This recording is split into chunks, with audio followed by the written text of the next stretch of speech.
ప్రైజ్లాడు pastor. Pastor అయ్యగారు, అమ్మగారు, మీ ఇద్దరికి చాలా చాలా కృతజ్ఞతలు. ఎందుకంటే ఇంత మంచి ప్రేయర్ మీరు నడిపిస్తున్నందుకు. నేను ఎన్నో బాధల్లో చిక్కేసుకొని ఉన్నాను, కానీ ఒక్కొక్క రోజుకి ఒక్కొక్క అద్భుతం దేవుడు నా జీవితంలో చూపిస్తున్నందుకు దేవునికి కృతజ్ఞతలు. మొన్న పోయిన వారంలో నేను వేరే వాళ్ళది నగ పెట్టేసింటిని. ఆ నగలు నిన్ను తీసి ఇవ్వాల్సింటే 3 ఇయర్స్ పైన అయిపోయింది. Thank you Jesus. వాళ్ళ సొమ్ము నేను ఇచ్చేసినందుకు వందనాలు. కృతజ్ఞతలు. థ్యాంక్ యూ జీజస్ అని చెప్తానే ఉన్నాను.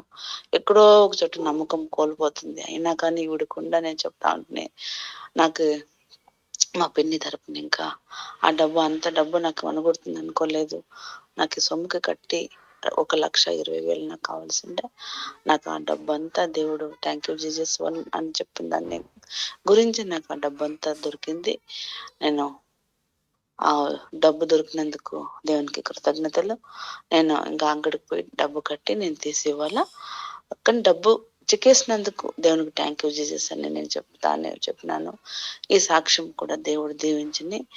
నన్ను ఇంకా ముందుకి రాబోయే దినాల్లో ఒక గొప్ప సాక్షిగా నన్ను, నా కుటుంబాన్ని, నా జీవితాన్ని దేవుడు నిలబెట్టాలి. దేవునికి కృతజ్ఞతలు. 3:30 లైవ్లా నేను కూడా ఒక్కొక్క రోజు పాల్గొంటాను, కానీ ప్రతిరోజు నేను ప్రార్థన తప్పకుండా నా నోట్లో థ్యాంక్ యూ జీసస్ అనే మాట ఎప్పుడు ఎనీ టైం నా నోట్లో ఉంటుంది. కానీ ఎంతో మంది ఈ అద్భుత కార్యాలను చూడాలని, ఇడీ ప్రపంచమంతా ఈ ప్రార్థన గొప్పగా దీవించబడాలని, మీ యొక్క పరిచర్యని దేవుడు ఉన్నత రీతిలో ఆశీర్వాదకరంగా ఆశీర్వదించి ఎంతో మందిని ఇంకా సాక్షిగా నిలబెట్టాలని దేవుణ్ణి హృదయపూర్వకంగా నమ్ముకొని అడిగి పొందుకొని ఈ సాక్ష్యాన్ని దేవుడు దీవించిన గాక. ఆమేన్.